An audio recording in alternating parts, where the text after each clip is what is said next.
तो सैयद अहमद कबीर रिफाई कहते हैं उसने ऐसी बात की कि मेरे ऊपर वजद तारी हो गया।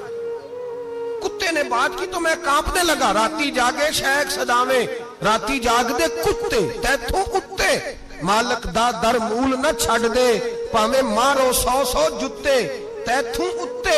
वो एक बुरकी दा कदर पछानन, भावे मालक होवन सुत्ते तैथों उत्ते।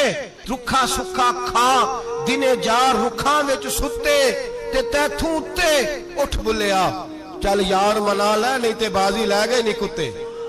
उठ बुलिया चल यार मना लै नहीं ते बाजी लै गए कुत्ते ते तैथों उत्ते। सैयद अहमद कबीर रिफाई कहते हैं वो मुझे कहने लगा आप उतर जाए। तो मैंने कहा भाई मेरे ऊपर नमाज फर्ज है, तेरे ऊपर फर्ज नहीं, तू उतर जा, मेरे कपड़े आलूदा हो जाएंगे तो क्या करूंगा। तो कहते हैं उसने बात की तो मैं घबरा गया और छलांग लगा के मैं खेत में उतर गया। मुझे कहने लगा बाबा जी कपड़े अगर आपके कीचड़ से आलूदा हो गए तो पानी से साफ हो जाएंगे, और अगर मुझे हकीर जान के आपका दिल आलूदा हो गया तो 7 समुद्रों से भी साफ नहीं होगा। कपड़े पानी से धुल जाएंगे और दिल अगर तकब्बुर से आलूदा हुआ तो 7 समुद्रों से भी सही हो सकता ना ना ना, हकीर नहीं जानना। किसी ने हजरत सैयद अहमद कबीर रिफाई से पूछा कि बाबा इतना बड़ा दर्जा, इतना बड़ा मकाम कैसे मिला। तो बाबा जी कहने लगे जिंदगी में कभी किसी को हकीर नहीं समझा, किसी को कभी हकीर, कभी किसी को अपने से कमतर नहीं समझा। तो अल्लाह ने देखे ना, अगर आप नहीं समझेंगे तो उसके लिए भी आपको उन्वान मिल जाएंगे, और अगर समझना है अपने आप को बड़ा तो उसके लिए भी मौके मिल जाते हैं। हजरत शफीक बल्खी बहुत बड़े सूफी बुजुर्ग हुए पर नौजवान थे, जवानी में ही अल्लाह ने बड़ा मर्तबा दिया। हजरत अब्दुल्ला बिन मुबारक बूढ़े थे, दोनों एक महफिल में इकट्ठे हुए। अब बगदाद सारा मानने वाला था और दोनों का मानने वाला था। आखिर में दुआ बुजुर्ग कराया करते थे महफिल के इख्तिताम पर।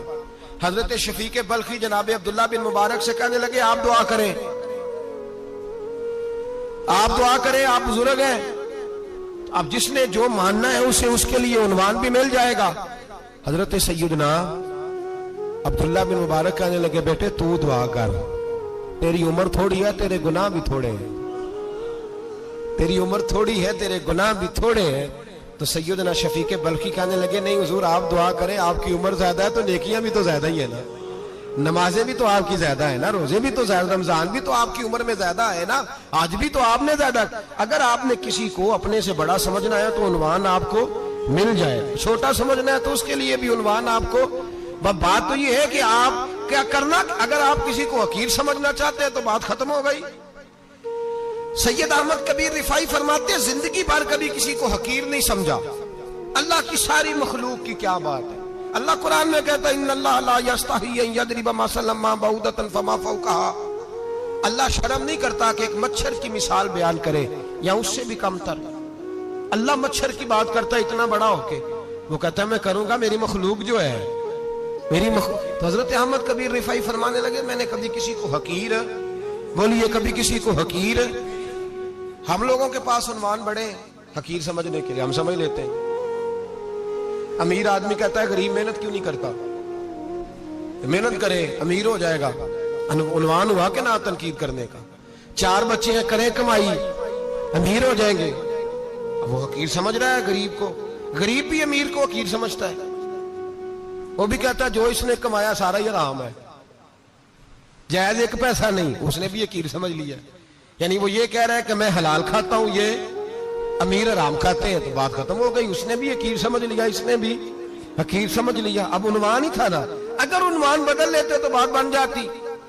अमीर अगर ये कहता कि मैं इस गरीब की मदद करूंगा इसलिए कि पैसे मेहनत से नहीं मिलते, खुदा के फजल से मिलते हैं, तो वो ये ना कहता कि ये मेहनत करता तो आगे चला जाता। और गरीब अगर समझता इस बात को तो ये ना कहता अमीर सारे हराम ही खाते हैं, वो कहता भाई रब ने जो मेरे लिए पसंद किया मुझे दिया, जो इसके लिए पसंद किया इसे दिया, बात खत्म हो गई, झगड़ा खत्म। उन्वान तो मिल जाएगा आपको, मुस्बत भी और मनफी भी। तो अच्छी बात नहीं कि मुस्बत इख्तियार करें, ना मौलवी को, ना सूफी को, ना दरवेश को, ना खेत में काम करने वाले को, ना पट्टे पे मजदूरी करने वाले को, ना गाड़ी का शीशा साफ करने वाले को, ना तेल डालने वाले को, ना किसी को हकीर ना जान, न किसी के हाल पे तंज कर, न किसी के गम का मजाक उड़ा, वो जिसे चाहे जैसा नवाज दे। ये मिजाज लुत्फ रसूल है। ना ना कोई आया लेके चला गया, कोई उम्र भर भी न पा सका। मेरे मौला तुझसे गिला नहीं, ये तो अपना अपना नसीब है। भाई हकीर नहीं जानना। सैयद अहमद कबीर रिफाई फरमाते हैं वो कुत्ता तो गुजर गया, मैं दौड़ा घर गया, जाके मैंने गुस्ल किया, कपड़े बदले। फरमाते हैं पहले भी मैं असर पढ़ता था, पर आज जब नमाज पढ़ी तो बड़ा ही मजा आया। मैं सर सजदे में रखूं, मेरा उठाने को जी ही ना चाहे। मैं रुकू में जाऊं तो मेरा सर उठाने को दिल ही ना चाहे। मेरा दिल करे आज मगरिब लेट हो जाए, आज सूरज देर से गुरूब हो, मैं आज सारा दिन असर ही पढ़ता रहूं। भाई जब तू आजिज़ी वाली पढ़ता है, जब तू इनकिसारी वाली पढ़ता है, जब तू हजरत सैयदना मुआविया बिन खुतैज एक हजरत मुआविया बिन सुफियान है, एक मुआविया बिन खुतैज सहाबी है। वो कहते हैं मैं जंग फतह करके आया तो सख्त गर्मी का मौसम था, मुझे पता था कि उमर फारूक दोपहर को आराम कर रहे होंगे। अब फरमाते मैं मस्जिद नबी में बैठ गया, एक बच्ची जनाब उमर के घर से निकली तो मुझे कहने लगी मुआविया आपका नाम है? मैंने कहा हाँ। अंदर जाके जनाब उमर को बताया तो उमर दौड़े आए, और जब आए तो सर पे टोपी कोई नहीं, पैरों में जूता कोई नहीं। कहने लगे मैं तेरा इंतजार कर रहा था, आज मुझे उम्मीद थी तू आएगा, तूने बताया क्यों नहीं? तो मैंने कहा हुजूर मुझे पता है रात सारी आप चेहरे पे कपड़ा डाल के मदीने की गलियों में रहते हैं, तो दोपहर को आप आराम करते होंगे, इसलिए मैंने कोशिश की कि आपको बेदार ना करूं, आप आराम कर रहे होंगे, इसलिए ये मैंने कोशिश की कि मैं बैठता हूं मस्जिद में आराम करता हूं, जब आप आएंगे तो देखी जाएगी। हजरत उमर फारूक ने जलाल किया, फरमाया तू मुझे गाफिल समझता है कि मैं सो जाऊंगा? और आप फरमाने लगे मैं कौम का खादिम हूं, जिसकी इतनी ज्यादा रियाया हो वो सो जाए चुप करके, मैंने जवाब नहीं देना अल्लाह की बारगाह में? फरमाया मेरे अमीरों की तरह सोने जागने के वक्त मुकर्रर नहीं, मैं कौम का खादिम हूं, जिस वक्त भी आया करो मुझे जगा लिया करो, मुझे कब्र में जाके खुदा को भी जवाब देना है, मोहम्मद मुस्तफा को भी जवाब देना है। मेरे भाई याद रखें जब ये चीजें पैदा, और फिर हमने इन तकल्लुफात में, मैंने कई दफा ये बात बयान की है, अब तो लोग रिश्ते करते हैं तो डीसी कॉलोनी में किराए का मकान खरीदते हैं, 2-4 गैरों की गाड़ियां मंगा के दरवाजे के आगे खड़ा करते हैं, रिश्ता हो जाता है बड़ा घर देख के, और जब शादी के चौथे दिन पता चलता है कि ये किराए का मकान था, तो रिश्ते मकानों पे कायम नहीं होते, एतबार पे कायम होते हैं। वो एतबार टूटता है तो जिंदगी भर कायम नहीं होता दोबारा। जो आप हैं आप वही रहे, जो आप नहीं है वो कभी बनने की कोशिश ना करें। और मेरे अजीज ये भी याद रखें आजिज़ी आपको सवार देगी, और वैसे भी हम अल्लाह के हुजूर जाने वाले, अगर पर्दों में छुप के चले जाएंगे तो बच जाएंगे, और अगर हम अपना आप दिखाते ही रहें, सारी जिंदगी इसी चक्कर में रहें कि मुझे भी पूछो, मुझसे भी मुशावरत करो, मेरी भी बात सुनो, तो ये अना की दौड़ तो खत्म ही नहीं होती। हिर्स सिर्फ पैसे की नहीं होती, हिर्स हवस शोहरत की भी होती है। और नबी पाक सल्लल्लाहु अलैहि वसल्लम ने इसको भी बयान फरमाया है कि ये जो तेरे अंदर चीज पैदा होती है ना, मैं जाना जाऊं पहचाना जाऊं, इससे भी अपने आप को बचा।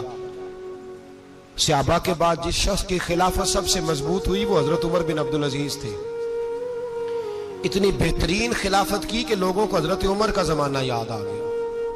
हजरत उमर बिन अब्दुल अजीज इराक में रहने वाली एक औरत थी, उस औरत का खामद फौत हो गया तो 5 बच्चियां यतीम थी। वो इराक से चली और जनाब उमर बिन अब्दुल अजीज के पास आई कि आप मेरी बच्चियों का वजीफा लगा दें। वो कहती है जब मैं पहुंची ना यहां तो अब तो इस्तकबाल आना जाना बड़े मामलात है, अब तो बच्ची की बारात आए और 5, 7, 10, 20 लोग दरवाजे पे खड़े ना हो तो बारात नाराज हो जाती है, कहते हमारा इस्तकबाल ही किसी ने नहीं किया। तो इस्तकबाल तो अब इस तरह है जिस तरह नशा नहीं होता, ये इस्तकबाल की हालत है, अमीरों से लेके गरीबों तक। मुझे पूछा ही नहीं किसी ने, कुर्सी नहीं दी, आगे नहीं बिठाया, ये वाला मामला है।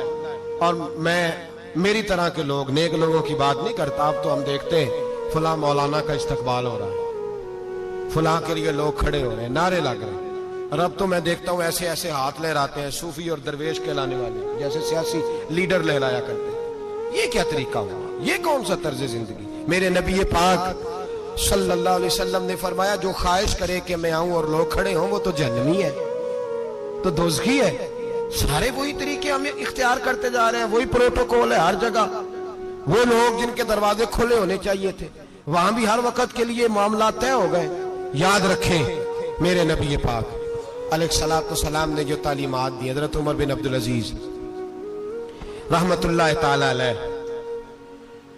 औरत कहती है मैं पहुंच गई, मैंने लोगों से पूछा घर कहाँ है, तो कहा वो जहां बोरी लटक रही है ना बाहर, टाट का पर्दा लगा हुआ है, वो हजरत उमर बिन अब्दुल अजीज का घर है। कहती है मैं दरवाजे पे दस्तक दी, एक औरत ने दरवाजा खोला तो मुझे बीबी जान के अंदर बुलाया।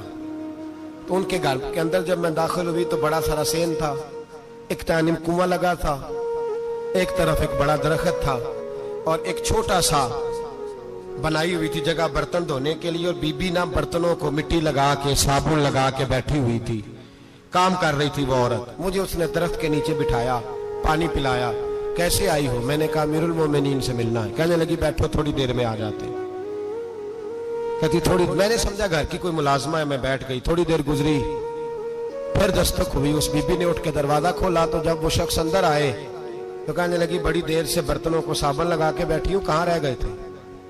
कहती है वो साहब कहने लगे बस जरा मसरूफ हो गया था। दौड़े गए, कुएं से पानी निकाला, बीबी को दिया, उसने बर्तन धोए।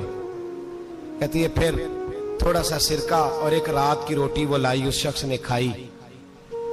मैंने कहा कि ये दोनों घर के मुलाजम है, मियां बीवी काम करते हैं। जब वो खाना खा चुके तो वो औरत मेरे पास आई, कहने लगी उठ के मिल लो अमीरुल मोमिनीन से। मैंने कहा कौन अमीरुल मोमिनीन? तो कहने लगी कब से तो आए हैं, ये जिसने कुएं से पानी निकाला यही मुसलमानों का अमीर है, और ये जिसने दरख्त के नीचे बैठ के सिरके से रोटी खाई है यही है। ये फरिश्तों की दास्तान नहीं, ये वो लोग हैं। जनाब उमर बिन अब्दुल अजीज रहमतुल्लाह अलैह के वो बीबी गई तो कहने लगी कि ये अमीरुल मोमिनीन है। कहा वो उठ के हाजिर हुई, कहा हुजूर मैं इराक से आई हूं, मेरा खामद फौत हो गया, मेरी 5 बेटियां हैं, वजीफा लगा दे। वो बीबी कहती है मेरा दिल था कि यतीम बच्चियों का 100 दिनार साल का लगा देंगे तो बड़ी बात है। कहती है जब मैं उनके पास गई तो हजरत उमर बिन अब्दुल अजीज को बताया तो वो रोने लग गए और मुझसे माफियां मांगने लगे। मैंने कहा हुजूर आप क्यों माफी मांगते हैं? तो कहने लगे इसलिए माफी मांग रहा हूं कि तू मेरी रियाया में थी और तेरी 5 बच्चियां यतीम थी, तुझे खुद चल के आना पड़ा है। मेरा काम था तेरी खबर लेता, माफ कर दे अल्लाह की रिजा के लिए।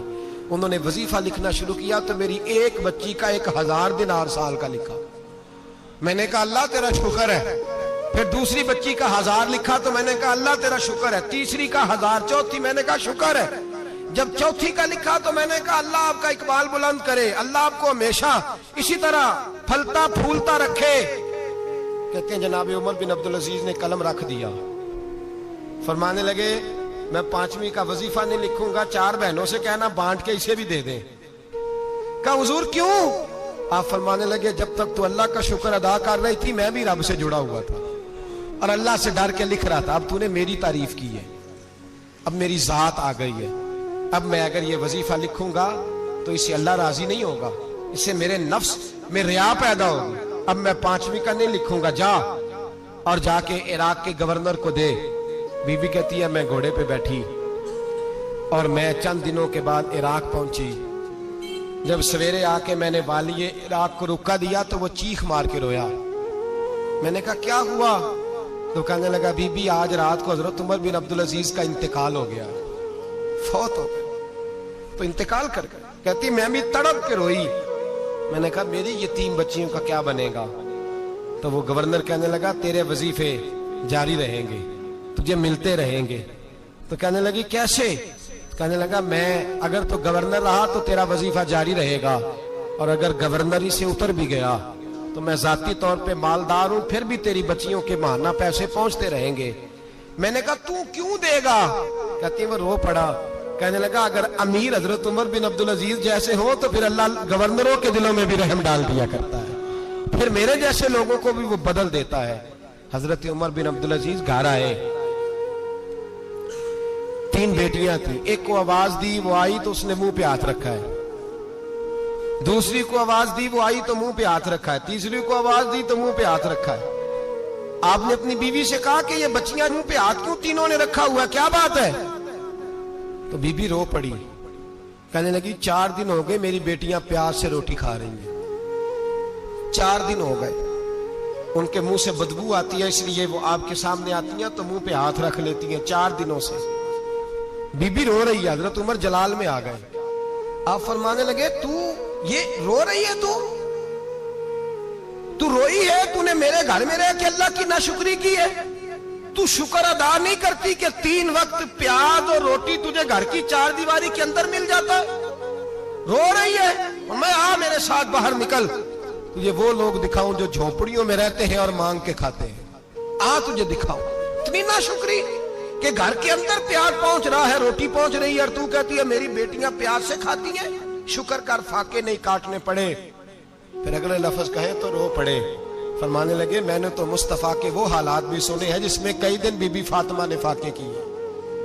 तू घर के अंदर प्याज पहुंच रहा है, तो अभी भी सादगी, आजिज़ी और कनात नेमत थी इन लोगों की। हमारे यहाँ रोज शिकवा है, किस बात का? गाड़ी कोई नहीं। रोज रोना है, किस बात का? बंगला कोई नहीं। रोज रोना है, किस बात का? बैंक बैलेंस कोई नहीं। 10 जोड़े क्यों नहीं ईद पे आए? और ये सिर्फ औरतों का मसला नहीं, हमारे अंदर भी ये बात बदर्जे औला। हम रोज अपने आप को मिस्कीन कहते हैं, गरीब कहते हैं, लाचार कहते हैं, मजबूर कहते हैं। कभी देखो जो झोंपड़ियों में रहते हैं, कभी पलट के देखो लोगों की तरफ जो पैदा हुए तो आंखें कोई नहीं थी, हाथ कोई नहीं थे, पैर कोई नहीं थे। वो देखो जो पैदा हुए तो सर पे बाप का साया कोई नहीं था। कैसे कैसे लोग वक्त गुजार रहे हैं। हम रोज आके कहते हैं कारोबार ठंडा हो गया, हालात बड़े खराब हो गए, हम बड़े मजबूर। क्या हो गया साहब? अल्लाह के दिन है, सारे अल्लाह के दिन है। वसल अच्छा है ना फिराक अच्छा है, यार जिस हाल में रखे वही हाल अच्छा है। बस अपने आप को मुतमईन करें। आजिज़ी, इनके सारी किनात, सादगी, इसको अपनी जिंदगी का हिस्सा बनाए। अल्लाह दौलत सुकून अता कर देगा। आखिर दावाना अनिल हम्द।